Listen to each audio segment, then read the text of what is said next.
Kinausap niya ako. Ang sabi niya, gusto raw niya makilala ang mama at lola mo. Masyado akong busy, hindi ko na naisip yun. Mama, ako po si Jello Baek. Lola, akong grandson-in-law niyo. Sana magustuhan niyo po ako. Alam niyo po ba, itong si Honey na apo ninyo, hindi marunong makinig sa akin. Pero wala po kayong dapat ipag-alala. Aalagaan ko po siya. Asahan niyo po yun. Ayoko sa'yo. Totoo ba yan? Gusto kita. Salamat, Jello.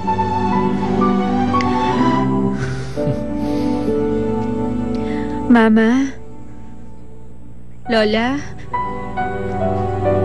Ikakasal na po ako.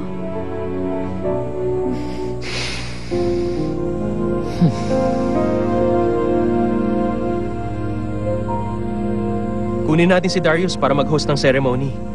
Okay. Okay lang siguro kung wag na tayong kumuha ng officiator. Ano pa ba? Paano ang honeymoon natin?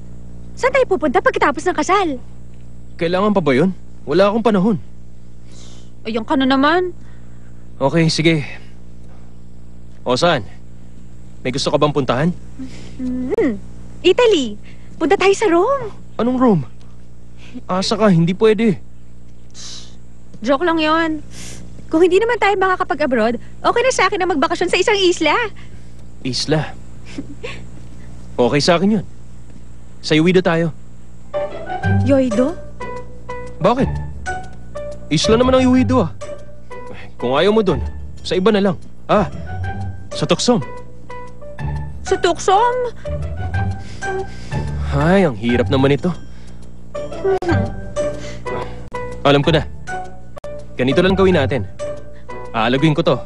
Kapag magkakaparehong tatlong shape, dun tayo sa gusto mo, okay? Okay, sige. Teka, hindi ba maliit ang chance ako?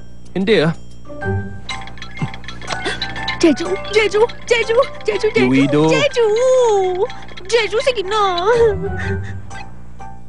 Sa Jeju tayo! Jeju! Jeju! Jeju! Jeju Island, nanalo ako! Yay! Pupunta kami sa Jeju Island! Galing-galing! Swerte ko naman! Hindi ko na palalampasin ng pagkakataon.